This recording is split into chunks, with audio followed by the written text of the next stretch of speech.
Today, we're gonna look at how Snowball Esports able to took a point away from one of the best teams from KPL region, TT Global.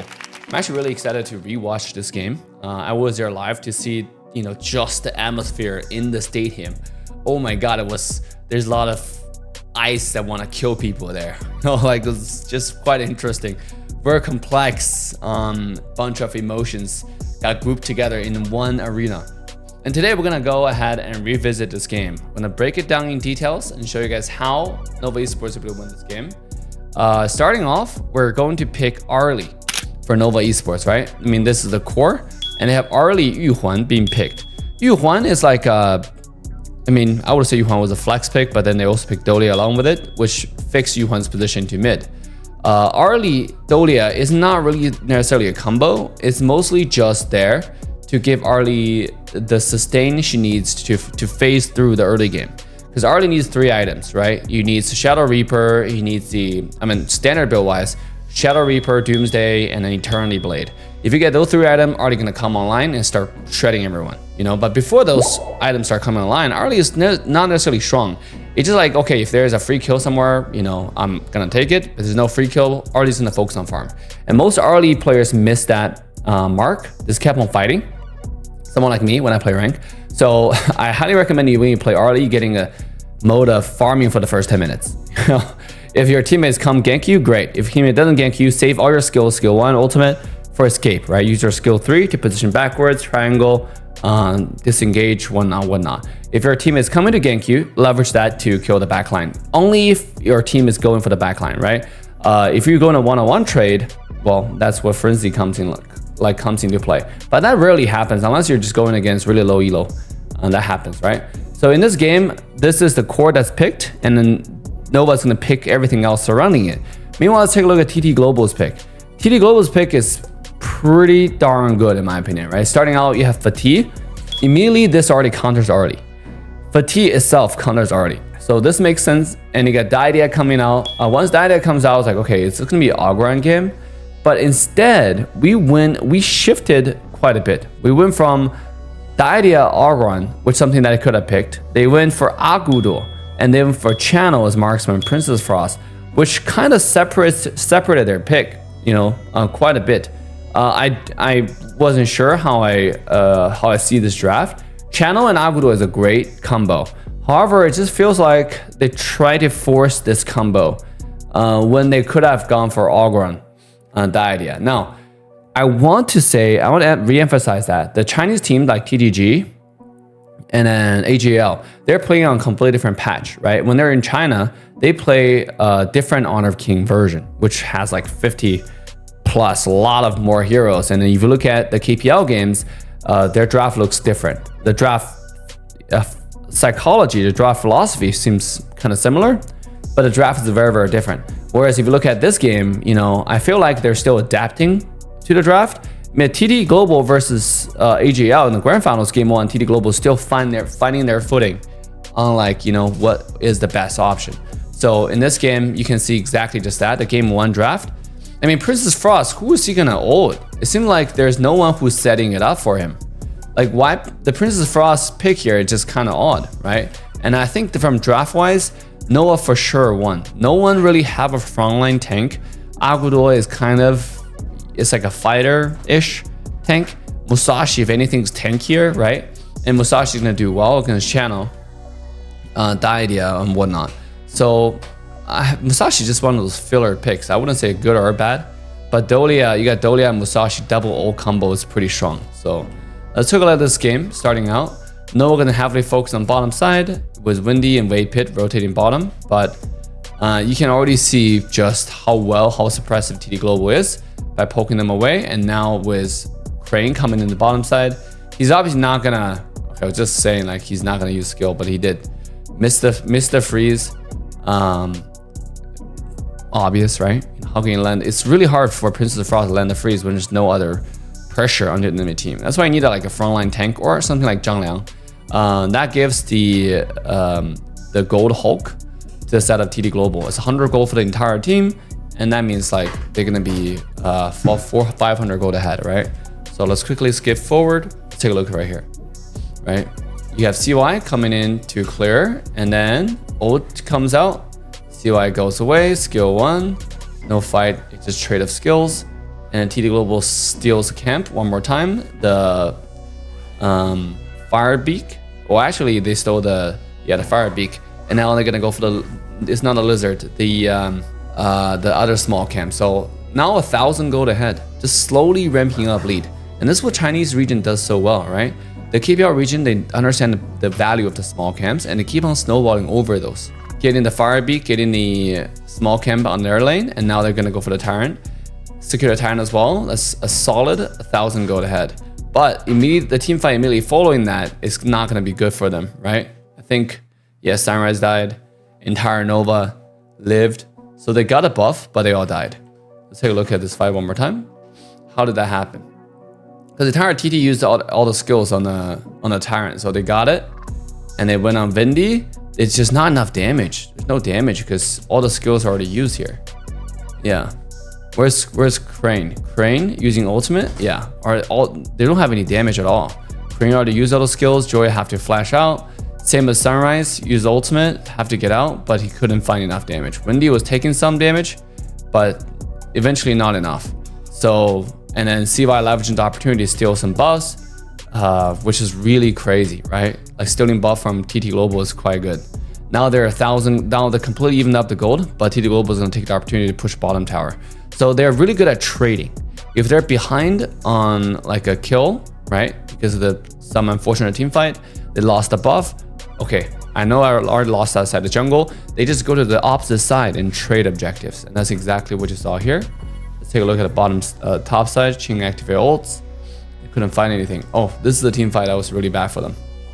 So, first of all, let's take a look, right? You already have 4 people from Nova coming to the top side. And you have Muchi, who's slowly coming in, but, you know, kind of behind for now. But immediately when Wendy as well as Waypis saw the Agudor, there's 3v1 situation. They just decided to win on Agudor, right? And he couldn't get away. He's taking way too much damage. He just got killed. He's taking way too much damage without any support. Now there's 4 people topside. Look at Xuan's position.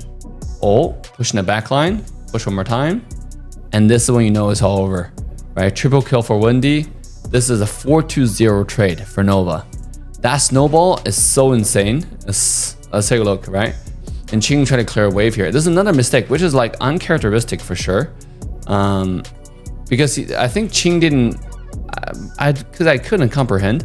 Maybe he think Nova was just not gonna rotate at all and decided to fight 1v2. 1v2, I think he's gonna do okay, but this is 1v4 and he got killed, right? So that's why you never underestimate Nova. They're on a roll and they play the ball really well. So that give Nova so much lead here. Right after the milling wave clear, you can see you have Xuan collapsing towards top side, the rest of Nova collapsing towards bottom tier 2, and they're gonna focus on tier 2 tower. So heavily a very fast-paced rotation. I think this is like a KPL level rotation there. That what we see from Nova. You know, they're not really.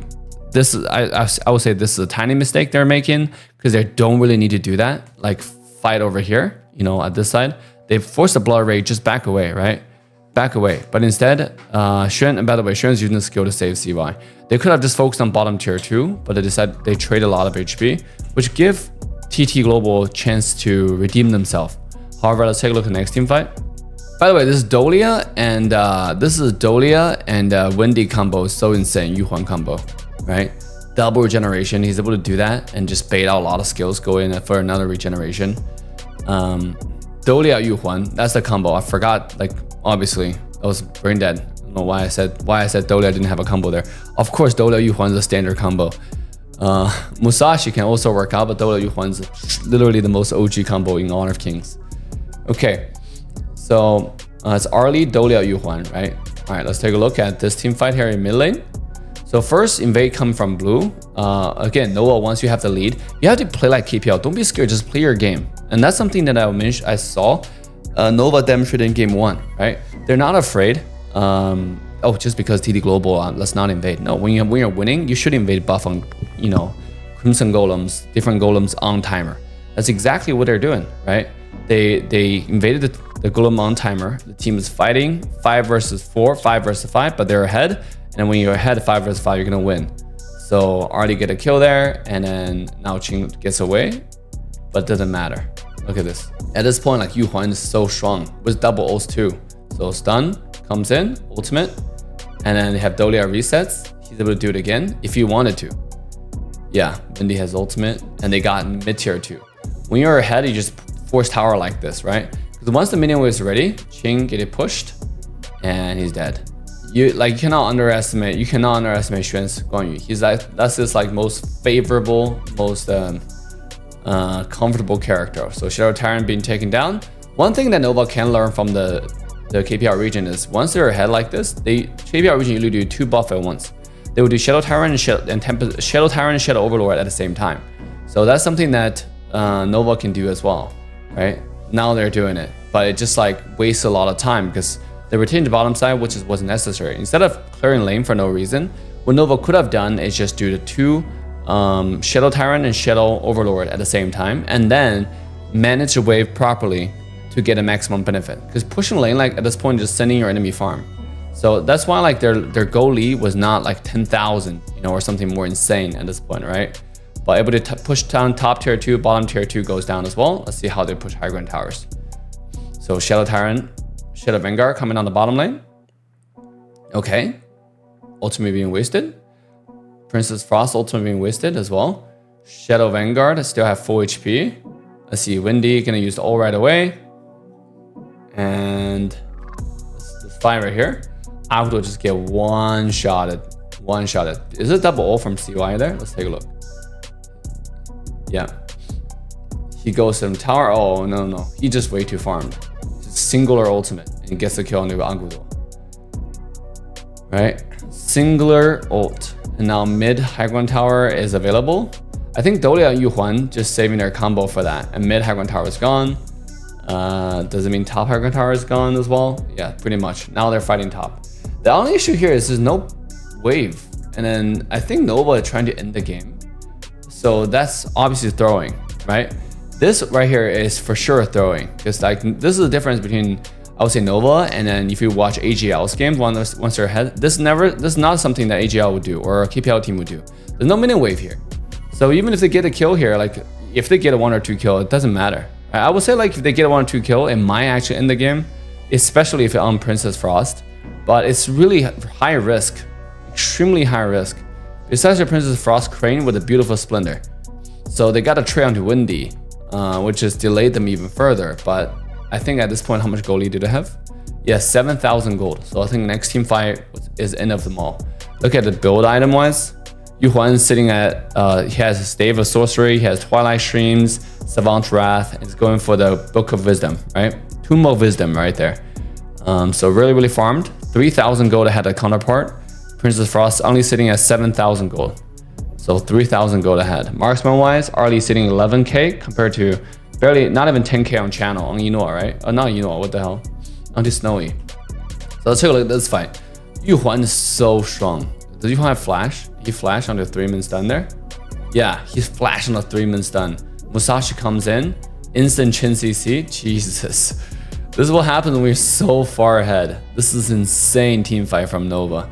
They got a clean ace, and that's the game. Wow. Beautiful game here. This engage is unexpected. You know, like doing an all-sided base like this is fine. Doing it inside the base with high ground tower is kind of throwing, right? So look at this. This team fight was decisive, no hesitation, and then also comboed really well, right? You have Yu Huan double ult was set up, and then he stunned 3 people. 3 people. I think 4 maybe. Did he stun Agudo as well? Let me see if Sunrise. Yeah, no. 3 people. And then Musashi immediately follow up. Damn. This is so brutal. This is so brutal. And that's the game, guys. Nova won a game from TT Global was quite insane. So what do I think, guys? I mean, what do I think about this game 1? Look at stats wise. Yeah, Crane did the most on the damage. Gwen did 38% damage with Dolia, 120,000 damage. I mean, crazy game, guys. Just show you that any game, a KBR region is playable.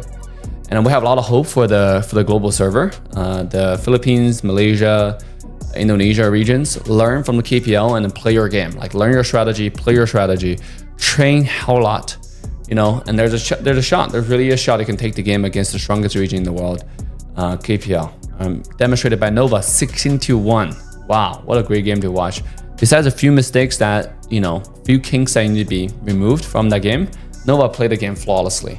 So great game, guys. Leave a comment down below on what do you think about this series. What do you think about this game? With that being said, Ascended signing off. I'll see you guys all next time, if there is next time. Bye for now.